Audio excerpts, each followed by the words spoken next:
दोस्तों, welcome back to our channel.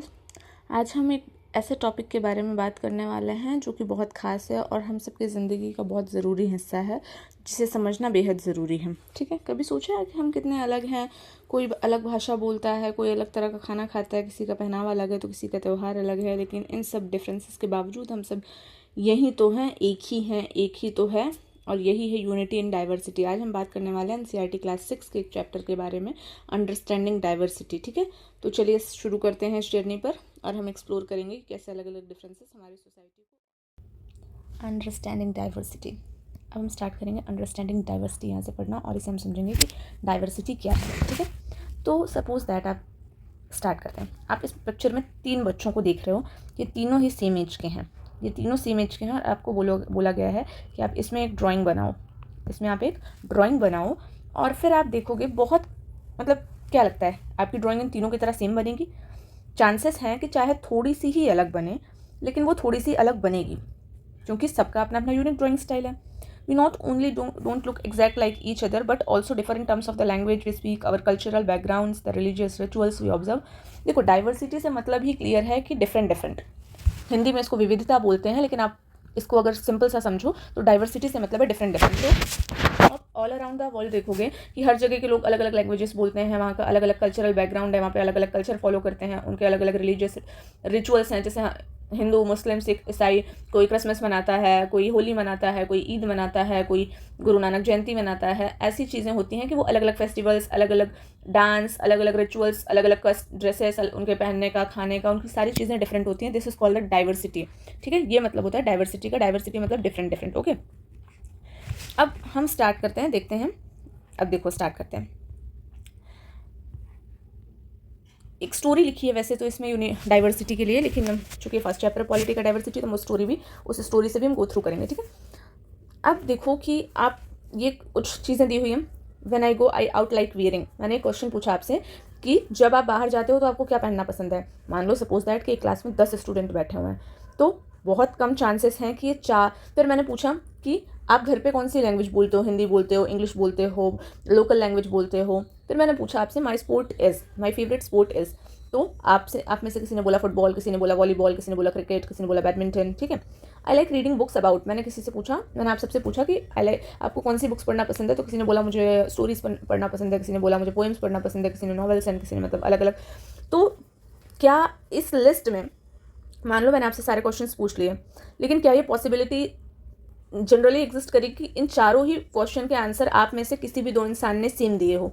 चारों के चारों। एक और सेम हो सकता है कि मैंने बोला कि मुझे भी क्रिकेट पसंद है, आपको भी क्रिकेट पसंद है, लेकिन क्या ये पॉसिबल है कि आप चारों आंसर सेम दे दो? तो यही होता है कि ऐसा पॉसिबल, प्रोबेबली ऐसा नहीं होता है कि ये पॉसिबल हो कि आपके चारों आंसर, आपके 10 स्टूडेंट में से 2 स्टूडेंट भी ऐसे हों जिनके चारों answer as it is same to same हो। ठीक है, but many of you have similar answers. How many like reading the same kind of book? How many different languages are spoken by the student in your class?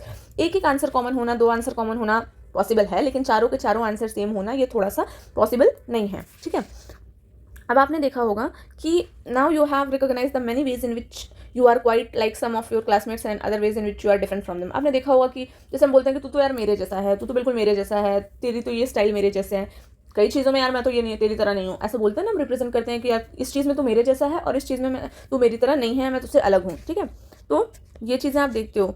अब suppose that कि आपके लिए दोस्त बनाना easy है जो कि क्या आपसे बहुत ही अलग है। मान लो कि मुझे हिंदी आती है और एक केरला के लड़के से मिलूं जिसे हिंदी इंग्लिश दोनों में से कुछ ना आके उसे केरला की लोकल लैंग्वेज कन्नड़ आती है, तो क्या मेरे लिए ये प्रैक्टिकली पॉसिबल है कि मैं उससे इजीली फ्रेंडशिप कर पाऊंगी? या तो वो मेरी लैंग्वेज को सीखेगा या मैं उसकी लैंग्वेज की। लेकिन अगर हम दोनों ही एक दूसरे की लैंग्वेज नहीं जानते और नहीं सीखते हैं तो क्या हम दोस्त बन सकते हैं? ऐसा नहीं हो पाता है, पॉसिबल नहीं है। I had meant it as a joke made up for a small ragged boy who sold newspaper at the Janpath crossing at the busy intersection. Every time I cycled past he would run after me holding out the English newspaper.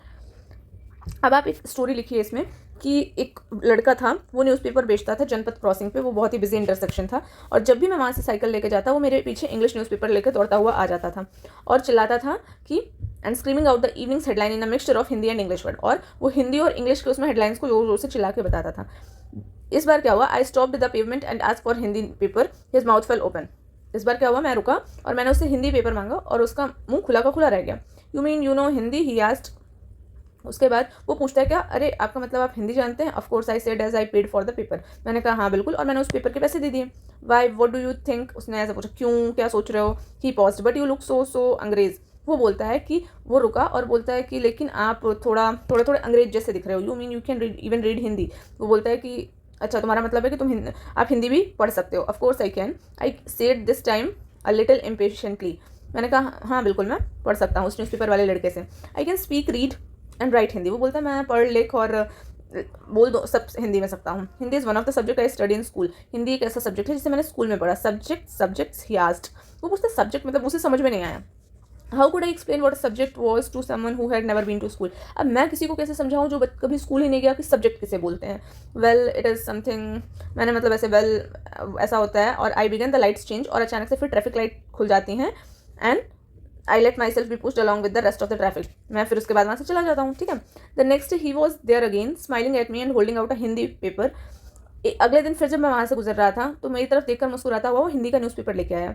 भैया he said आपका अखबार। उसने बोला भैया ये आपका अखबार, क्योंकि उससे कल पता चला कि इन्हें हिंदी न्यूज़पेपर चाहिए होता है। अब बताइए सब्जेक्ट क्या चीज़ है। वो वापस से भी कल वाली बात पे आता है और बोलता है कि अब आप बताओ कि सब्जेक्ट क्या चीज़ है। The English word sounded strange on his टंग।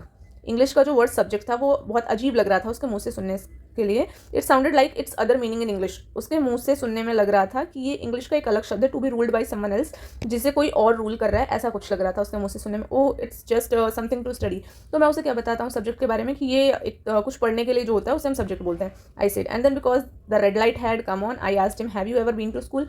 और रेड लाइट थी चूंकि मैं वहाँ रुका हुआ था तो मैंने उससे पूछा कि क्या तुम कभी स्कूल गए हो? Have you ever been to school? Never, he answered. उसने बोला कभी नहीं। And he added proudly I began working when I was so high. उसने बताया कि उसने काम करना शुरू कर दिया था बहुत पहले से ही, और ये जब बहुत छोटा था, जब से बहुत उसकी लाइफ में बहुत सारे अप्स एंड डाउन्स थे तब से। He measured himself against my cycle seat. First my mother use to come with me but I can do it all alone. वो मेरी साइकिल सीट से खुद को मेजर करता है, हाइट की तरह मेजर करता है कि जो मैं इतना बड़ा था हम बोलते हैं ना कि अरे अभी तू तो इतना बड़ा है, इतने बड़े में क्या कर लेगा। तो वो मेजर करता है और बोलता है कि पहले मेरी माँ आती थी मेरे साथ ये काम करने के लिए, लेकिन मैं सारी चीज़ें खुद अकेला कर लेता हूँ। Where is your mother now? वो पूछता है कि अब तुम्हारी माँ कहाँ है? I asked but then the lights change and I was of.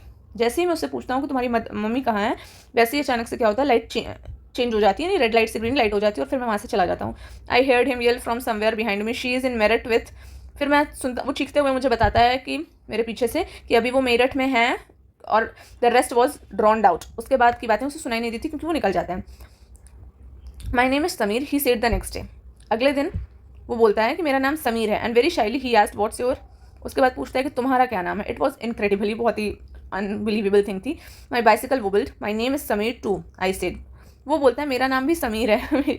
जब वो बोलता है मेरा नाम भी, वो पहले अपना नाम बताता है समीर, जो साइकिल पे लड़का रहता है। फिर जो न्यूज़पेपर वाला लड़का होता है उससे जो पूछता है कि तुम्हारा क्या नाम है, तो बोलता है मेरा नाम भी समीर है। कहता है क्या, मतलब वो थोड़ा शॉकिंग रिएक्शन देता है और उसकी आंखों में एक चमक आ जाती है। Yes I grinned at him, it's another name from Hanuman's father, you know. वो कहता है तुम्हें क्या पता है ये दूसरा नाम है, और मतलब समथिंग ऐसा करके। So now you are Sameer एक एंड आई एम समीर दो, ही सेड ट्रियम्फेंटली। वो बड़े उससे बोलता है कि आज से तुम्हारा नाम समीर एक, मेरा नाम समीर दो, something like that I answered and then I held out my hand, हाथ मिलाओ। उसके बाद मैंने कुछ ऐसा बोलकर उसको बोला कि चलो अब हाथ मिलाओ समीर दो। His hand nestled in mine like a little bird. उसका हाथ मेरे हाथों में जैसे किसी छोटी चिड़िया का हाथ हो, इस तरीके से था, क्योंकि वो अभी बच्चा था, छोटा था। I could still feel its warmth as I cycled away. जब मैं वहाँ से साइकिल चलाकर जा रहा था तब भी मुझे पता चल रहा था कि उसने मेरा हाथ कैसे पकड़ा था, ठीक है। The next day he didn't have his usual smile for me. अगले दिन क्या हुआ, उसके चेहरे पर वो स्माइल नहीं थी जो मुझे रोज़ देख के करता था। There is trouble in Meerut, he said. Many people are being killed there in the riots. I looked at the headlines. Communal riots, it's blazed, but Sameer. उसने बोला कि बहुत सारे मेरठ में एक परेशानी आ गई, बहुत सारे लोगों को वहाँ मारा जा रहा है दंगों में, और ये मैंने हेडलाइन में पढ़ा है, communal riots it's blazed but Sameer I began. तो फिर मैंने, लेकिन Sameer I am Muslim Sameer, he said in answer. उसने बोला कि मैं समीर तो हूँ पर मुस्लिम हूँ। And all my people are in Meerut, और मेरे सारे लोग जो हैं वो मेरठ में। ऐसा कौन बोलता है जो न्यूज़पेपर सेल कर रहा था। His eyes filled with tears and when I touched his shoulder he wouldn't look up. और उसकी आंखों में आंसू भर गए जैसे मैंने उसके शोल्डर्स पे हाथ रखा, उसने ऊपर उठ के देखा भी नहीं। तो आपने अभी तक इस चैप्टर में क्या देखा?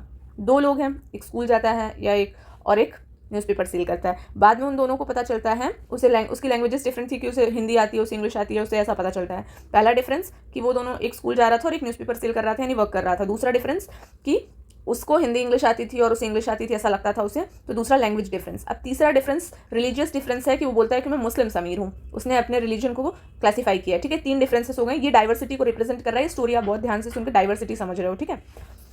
ही was not at the crossing that day after. At the crossing the day after, उसके बाद मुझे वो क्रॉसिंग पे दिखानी, neither the day after nor even again and no news paper in English और Hindi can tell me where my Sameer दो has gone. उसके बाद वो वहाँ पे नहीं दिखाई दे रहा था और ना ही न्यूज़पेपर इंग्लिश हिंदी में कोई पूछ रहा था, तो वो बोलता है मेरा समीर टू कहाँ चला गया। तो यहाँ पे देखो क्वेश्चन दिया हुआ है ना, name 3 veg in which Sameer एक एंड समीर दो वर डिफरेंट। आपने दो लैंग्वेज डिफरेंस, कल्चर डिफरेंस और उनके living standard difference, 3 difference prevent them from becoming friends. उनके बीच में डिफरेंस था, लेकिन क्या वो दोस्त नहीं बने? अब देखो आप, वेल समीर एक is more familiar with English. Sameer एक जो था वो इंग्लिश के साथ ज़्यादा फैमिलियर था, यानी उसको इंग्लिश ईजिली बोलना और समझना आता था। समीर दो स्पीक्स इन हिंदी। समीर दो जो था वो क्या करता था? हिंदी में बोलता था। Although they both are more at home in different languages, they still communicate with each other. वो दोनों अपने अपने घरों में अलग अलग लैंग्वेजेस बोलते हैं, लेकिन फिर भी वो दोनों एक दूसरे से कम्युनिकेट कर सकते हैं। They made the effort to do so because this was what the important to them. क्योंकि उन्हें आपस में फ्रेंडशिप करनी थी, इसलिए वो दो अलग अलग लोग होकर भी आपस में फ्रेंडशिप कर सकते थे। ठीक है, समीर एक एंड समीर दो also come from different religious and cultural background.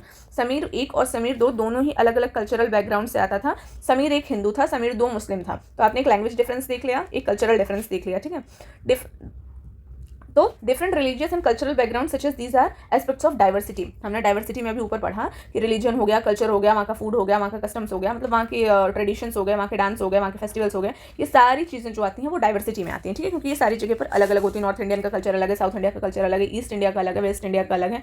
तो ये सारी चीज़ें डाइवर्सिटी में आती हैं। ठीक है, अब इसमें बोला है make a list of the festival that might have been celebrated by the two boys. Sameer एक हिंदू था तो होली दिवाली मनाएगा, समीर दो ईद है, नवरोज है, ये सारे फेस्टिवल समीर दो मनाएगा। ठीक है, in addition to their diverse religious and cultural background there are other way in which Sameer एक एंड समीर दो are different from each other.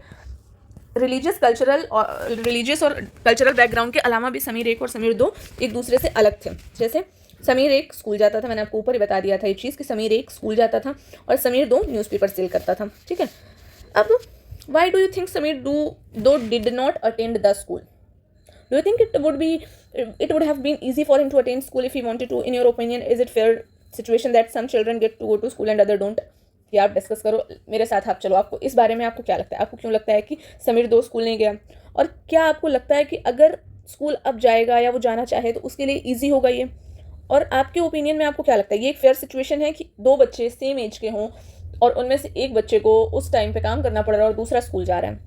ऐसा नहीं पॉसिबल ना। अभी आपके पेरेंट्स आपको घर पे रखें और स्कूल जाने से मना कर दें तो, और आपसे काम करवाएं, तो ये तो गलत बात होती है। वो आपके पढ़ने का, वो आपके लर्निंग पीरियड होता है, तो वो स्कूल जाना वहाँ पे प्रायोरिटी होनी चाहिए। ठीक है, समीर दो didn't have the opportunity to attend school. Perhaps you have notice that there are several people in the area where you live with are poor and who do not have enough to eat और wear and sometime not even a place to live.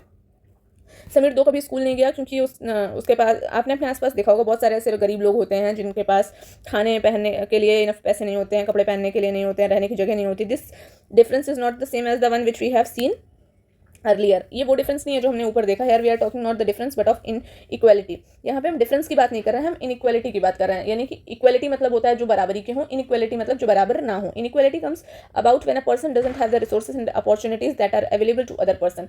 Inequality कहाँ से आती है? Inequality वहाँ से आती है जहाँ पे एक इंसान के पास रिसोर्सेज, यानी उनके पास किसी चीज़ की कमी हो, अपॉर्चुनिटीज़ ना हो, दूसरे के पास हो। सपोज दैट आपका एक फ्रेंड है, वो बहुत गरीब है, उसके पापा कुछ भी नहीं करते हैं, एक ऐसी छोटी सी सब्जी की दुकान लगाते हैं, आप ऐसे कह लो, तो उनके पास बहुत मुश्किल से खाने पीने के पैसे आते हैं। और एक आपके पापा हैं, वो एक अच्छी जॉब करते हैं, तो आपके घर में प्रॉपर, तो आपके और उसके लाइफ में फ़र्क है कि नहीं? आप इजीली स्कूल जा सकते हो, आप कुछ भी खरीद सकते हो, कुछ भी पहन सकते हो, रहने के लिए अच्छा घर होगा, लेकिन उसके पास इस सारी चीज़ें नहीं है। तो दिस इज कॉल्ड इनइक्वालिटी। ठीक है, the caste system is another example of inequality. Caste system क्या होता है? जैसे हम बोलते हैं कि अरे भाई मैं तो ब्राह्मण हूँ, तू तो ये है, तो ये जो हम ये चीज़ बोलते हैं ना, ये भी एक तरीके की इनइक्वालिटी है। ठीक है, according to the society was divided into different group depending upon the work that people did and they were supposed to remain in those group.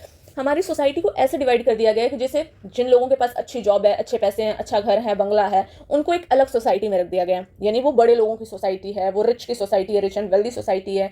और जिन लोगों के पास चीज़ें नहीं हैं, जो लोग रोज़ कर रहे हैं, रोज़ खा रहे हैं, मतलब बड़ी मुश्किल से उनका जीवन चल रहा है, तो उनको लोअर सोसाइटी में रख दिया गया। यानी उनको, जैसे हम बड़े वाले लोग, जो बड़े लोग होते हैं, वो उनसे उनके उधर नहीं जाते हैं या उनको अपने आने नहीं देते, मतलब बहुत सारे डिफरेंसेस होते हैं। तो ये इस तरीके से सोसाइटी को हमारे ग्रुप्स में डिवाइड कर दिया गया है। सो if your parents were potter, you could not only become a potter, nothing else. You could only become a potter, nothing else. This system was considered irreversible. And because you were not supposed to change your profession, it was not considered necessary for you to know anything more than you were needed in your profession. This created a situation of inequality. Inequality कहाँ से आती है? अगर मान लो एक लड़का है, दो लड़के हैं, एक के पापा बहुत अच्छी जॉब कर रहे हैं तो वो लड़का भी बहुत अच्छी जॉब करेगा, और एक के घर में उसके पापा मान लो पॉट वगैरह बनाते हैं, मिट्टी के बर्तन बनाते हैं, तो उनका लड़का भी सेम प्रोफेशन अपनाता है कि वो उससे ज़्यादा नहीं जानेगा कि मिट्टी के बर्तन कैसे बनाते हैं, इसके अलावा वो कुछ भी नहीं जानेगा। तो ये चीज़ें जो होती हैं वो सोसाइटी में इनइक्वालिटी को प्रमोट करती हैं। अगर सपोज दैट उस पॉट वाले का लड़का निकल के आईएएस बन जाए तो वो लोअर सोसाइटी से हायर सोसाइटी में शिफ्ट कर जाएंगे, तो यहाँ पर इनइक्वालिटी धीरे धीरे ऐसे कम होने लगेगी, बैलेंस होने लगेगी। लेकिन चूंकि हम जनरेशन बाय जनरेशन सेम चीज़ को आगे बढ़ाते हैं, इस वजह से इनइक्वालिटी बढ़ती चली जा रही है। What does diversity add in your life? Diversity ने हमारे जीवन में क्या क्या जोड़ा? Just like Sameer and Sameer दो become friends, you might have friends who are very different from you, you have probably eaten different kind of food in their home, celebrated different festival with them, tried out the clothes they wear and learn some of their language as well. जैसे कि समीर एक और समीर दो दोस्त बन गए, आपके पास भी कोई ऐसा दोस्त होगा जो आपसे बहुत अलग होगा, जिसके घर का खाना बहुत अलग होगा, जो बहुत अलग फेस्टिवल सेलिब्रेट करता, आपने उसके घर अलग फेस्टिवल को सेलिब्रेट किया होगा, वो अलग कपड़े पहनता होगा। जैसे आप कश्मीरियों को देखो, आप कश्मीर जाते हैं, जो लोग वहाँ कश्मीरी आउटफिट पहन के फोटो खिंचाते हैं। अगर कोई पहाड़ी एरिया में जाता है तो वहाँ अलग आउटफिट पहन के, राजस्थान जाते हैं तो वहाँ पे अलग ghagra choli and all that, वो पगड़ी वगड़ी लगा के फोटो खिंचाते हैं। तो अलग अलग कल्चर एंड कस्टम्स हैं और वहाँ पे अलग अलग भाषा बोली जाती है। आप राजस्थान जा रहे हो तो वहाँ राजस्थानी बोली जा रही है, मारवाड़ी बोली जा रही है। आप उड़ीसा जा रहे हो तो उड़िया बोली जा रही है, केरला जा रहे हो तो कन्नड़ बोली जा रही है। तो इस तरीके से बहुत सारी डिफरेंट चीज़ें होती हैं, ठीक है।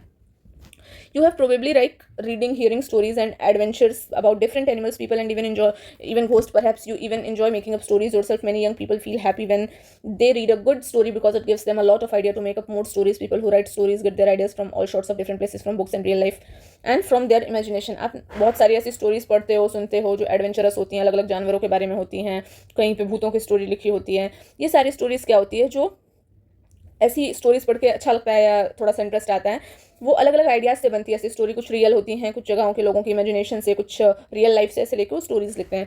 सम may have lived in forest close to animal and chosen to write of their fights and friendship. कुछ लोग क्या करते हैं कि फॉरेस्ट के आसपास रहते हैं, एनिमल्स के आसपास रहते हैं और उनकी फाइट्स और फ्रेंडशिप पे लिखते हैं। Other read real account of kings and queens and road stories about love and honour. कुछ लोग राजा रानी की कहानियां लिखते हैं, उनके राजकाज की कहानियां लिखते हैं। Some dipped into their own childhood memories of school and friends and road stories of adventure. कुछ लोग अपने बचपन की कहानी लिखते हैं कि बचपन में उन्होंने कौन कौन से ऐसे एडवेंचरस हरकतें की हैं, क्या है।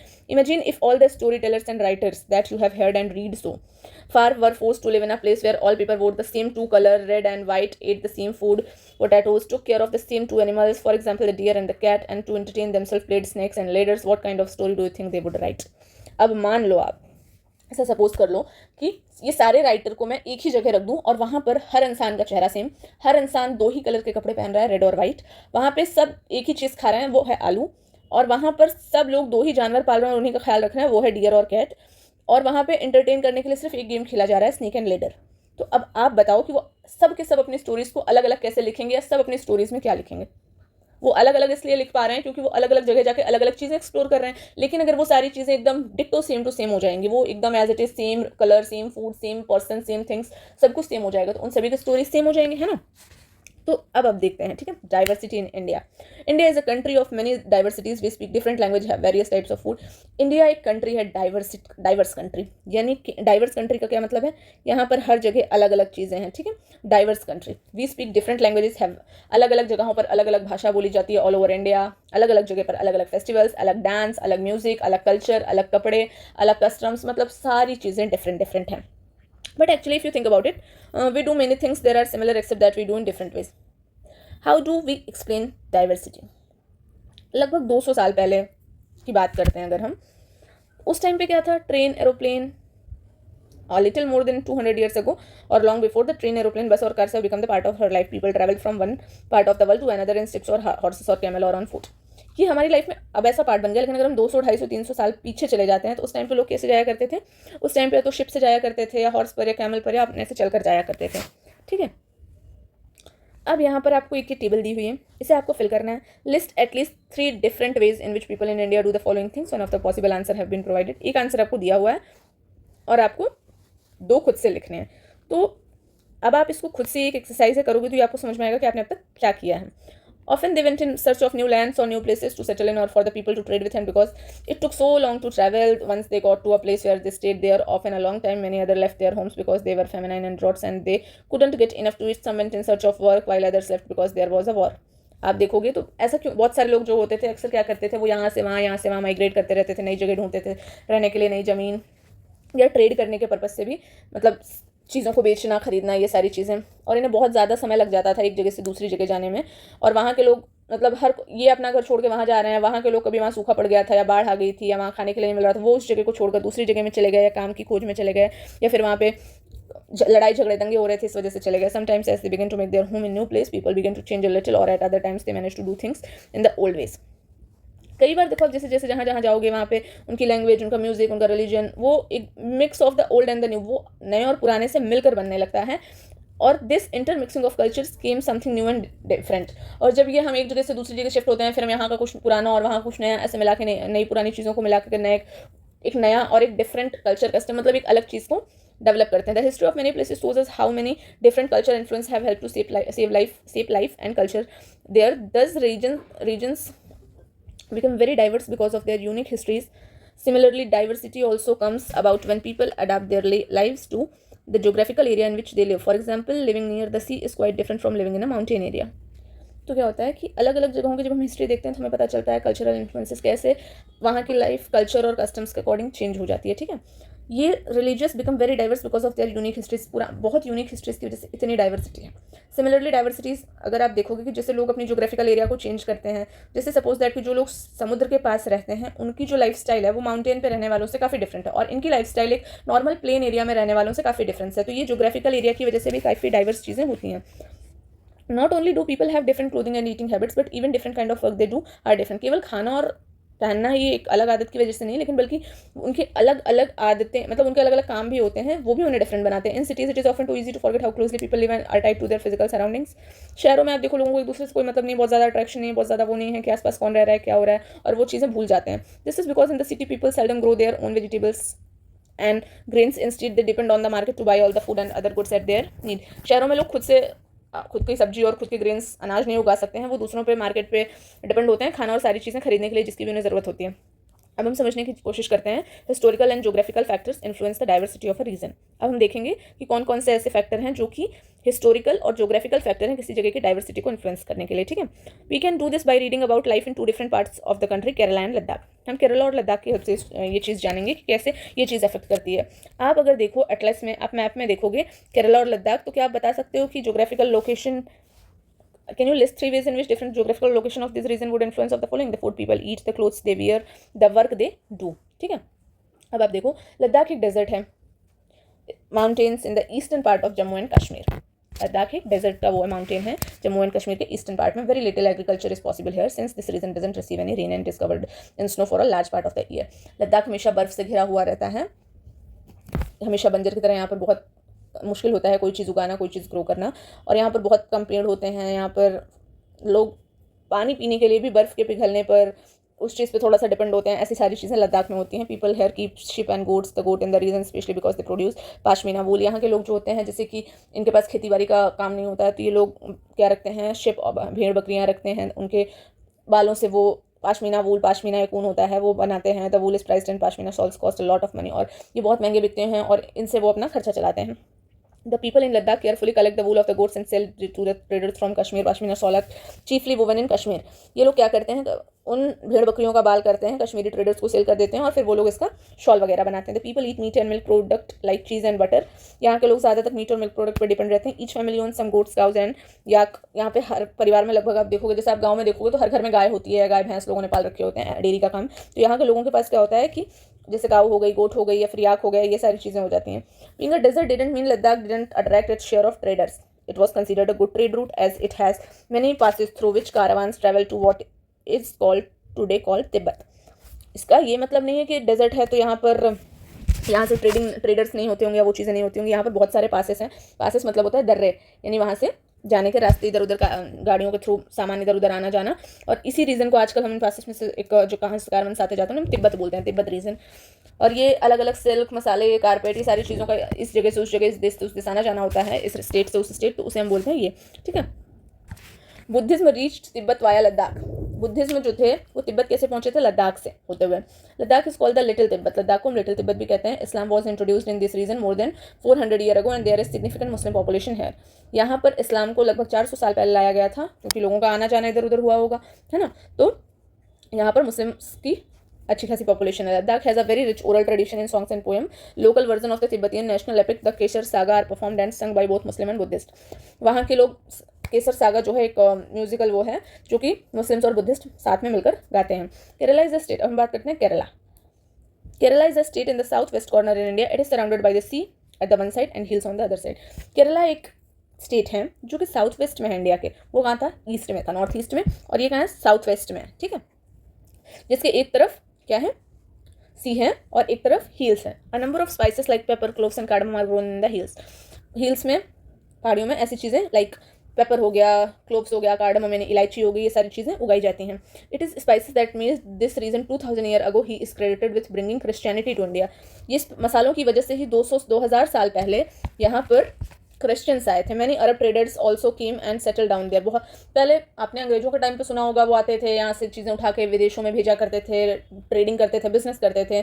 तो यहाँ पर आया था Ibn Battuta, who travelled here a little less than 700 year ago. 700 साल पहले यहाँ पर एक ट्रेवलर आया था, उसका नाम था इब्न बतूता, मोरक्को से आया हुआ था। कहाँ से आया था? मोरक्को से आया था। Which he describe the lives of Muslim and says that they were highly respected community. और उसने एक बुक लिखी थी और उसमें उसने मुस्लिम्स के बारे में डिस्क्राइब किया था कि वो एक हाई रिस्पेक्टेड कम्युनिटी है। The Portuguese discovered the sea route to India from Europe and Vasco da Gama landed in with his ship here. आपको पता है कि इंडिया आने का जो समुद्र से रास्ता है वो सबसे पहले किसने ढूंढा था? वेस्को डी गामा ने ढूंढा था। किसने ढूंढा था? वेस्को डी गामा, यूरोप का था। Because all these various historical influences, people in Kerala practices different religions such as Judaism, Islam, Christianity, Hinduism and Buddhism। यानी कि इतने सारे ये 4-5 जो भी दिए हुए हैं ये सारे वहाँ पर केरला में फॉलो किए जाते हैं। अब the fishing net use here look exactly like the Chinese fishing net and are called cheena vala. यहाँ पर जिस तरीके से फिशिंग होती है केरला के समुद्रों में वो बिल्कुल चाइनीज फिशिंग नेट की तरह होती है जिसे हम चीना वाला बोलते हैं। Even the utensils use for frying is called चीना चट्टी। यहाँ पर जो उनको फ्राई, मछलियों को फ्राई करने के लिए वो चीज़ें मतलब जो बर्तन फ्राई करने के लिए यूज़ होते हैं उन्हें हम चीना चट्टी बोलते हैं। It is believe that the word चीन could have come from China. और ऐसा माना जाता है कि जो चीन है वर्ड है ये चाइना से आया हुआ था। Fertile land and climate also suited to grow rice and the majority of people here eat rice, fish and vegetables. यहाँ पर चावल की खेती होती है, इस वजह से यहाँ के ज़्यादा तक मेजोरिटी में जो लोग हैं ज़्यादातर लोग यहाँ पर राइस, फिश और वेजिटेबल्स खाते हैं। The Onam is an important festival of Kerala. Onam is an important festival of Kerala. इसमें बोट रेस होती है, ठीक है। While Kerala and Ladakh are quite different in terms of their geographical feature. वो अपने जोग्राफिकल फीचर्स में वो नॉर्थ ईस्ट में है, ये साउथ वेस्ट में है, ऐसे करके उनके एरिया बहुत डिफरेंस है। उनके religious, the history of both religious have seen similar cultural influences. Both regions were influenced by Chinese and Arab traders. दोनों ही रीजन को किसने इन्फ्लुएंस किया? चाइनीज और अरब ट्रेडर्स ने। It was the geography of Kerala which allowed for the people cultivation. अगर आपने केरला का जोग्राफिकल रीजन देखा तो वहाँ पर मसाले होते हैं, जबकि लद्दाख में वूल की ट्रेडिंग होती है। ये हिस्ट्री बताता है, मतलब ये बताता है कि उनकी कल्चरल लाइफ और उनके रीजन कैसे अलग हैं। The influence of diverse culture not merely things of the past our present lives are all about moving place to place work. मतलब वो हर तरीके से आप जगह जगह पर अलग अलग जगह पर अलग काम, अलग कम्युनिटी, अलग रिलीजन, अलग कस्टम, ये सारी तरीके से वो सारी चीज़ें डिफरेंट हो जाती हैं। अब अगर हम यूनिटी एंड डाइवर्सिटी की बात करें कि इतनी डाइवर्स होने के बाद भी इंडिया में यूनिटी कैसे है, तो आप इस चीज़ को देखोगे कि यही इंडिया की स्ट्रेंथ है। जब ब्रिटिशर्स यहाँ पर रूल कर रहे थे तो women and main from different cultural religious and background came together. तो यहाँ पर क्या हुआ, जब अलग अलग रीजन्स के अलग अलग लोग ब्रिटिशर्स को अपोज करने के लिए आए हुए थे, एक साथ हुए। और Indian freedom movement had thousands of people of different background in it. जो इंडिया के फ्रीडम के टाइम पे इतने सारे लोग खड़े थे, लाला लाजपत राय अलग हैं, जवाहरलाल नेहरू अलग हैं, सरदार वल्लभ भाई पटेल अलग जगह से, इंदिरा गांधी अलग जगह से। ये अलग अलग स्टेट, अलग अलग कल्चर, अलग अलग कस्टम्स, अलग अलग रिलीजन से होकर आए हुए थे, लेकिन उस टाइम पर ये सारे लोग एक साथ खड़े होकर फ्रीडम के लिए फाइट कर रहे थे। This is the unity in diversity, ठीक है। उन्होंने डिसाइड किया साथ में काम करने का, साथ में जेल जाने का, और उन्होंने ब्रिटिश का अपोज किया। अब interestingly the British thought they could divide Indians because they were so different. Britishers का क्या मानना था कि इंडिया में बहुत सारे अलग अलग लोग हैं तो इनको डिवाइड करना ईजी होने वाला है, लेकिन और वो उन पर कंटिन्यूसली रूल कर पाएंगे। जैसे वो कहेंगे कि हम मुस्लिम्स को भड़का देंगे तो हम हिंदू को इस तरफ भड़का देंगे, हम क्रिश्चियंस को उधर इधर इधर, हम सबको अलग अलग तरीके से वो करेंगे। यहाँ पर बहुत डिफरेंस है, इस वजह से इनको ऐसा डिवाइड करना बहुत ईजी है, बट एक्चुअल में ऐसा नहीं था। इंडिया को इसीलिए बोलते हैं यूनिटी इन डाइवर्सिटी, अनेकता में एकता। एंड उसके बाद क्या होता है, but the people showed how they could be different and yet be united in their battle against the British. लेकिन लोगों ने दिखाया कि वो भले ही अलग अलग हैं, लेकिन वो जो ब्रिटिशर्स के खिलाफ जो लड़ाई लड़ी जा रही है उसमें वो सब साथ हैं। यहाँ एक पोएम लिखे हुए आप पढ़ सकते हो। ये पोएम कहाँ गाई गई थी? जब जलियांवाला बाग कांड हुआ था। जलियांवाला बाग एक वो था, मतलब वहाँ पर इकट्ठा होकर के ऐसे गोली मार दी गई थी। पंजाब में एक जगह है जलियांवाला बाग, अमृतसर। तो वहाँ पे क्या हुआ था कि ब्रिटिश जनरल ने ओपन फायर कर दिया था एक बहुत मतलब वहाँ पे बहुत सारे लोग साथ में ओकेशन या कुछ डिस्कस कर रहे थे, सेलिब्रेट करने के लिए थे, तो वहाँ पर उन्होंने ओपन फायरिंग कर दी थी उस टाइम पे।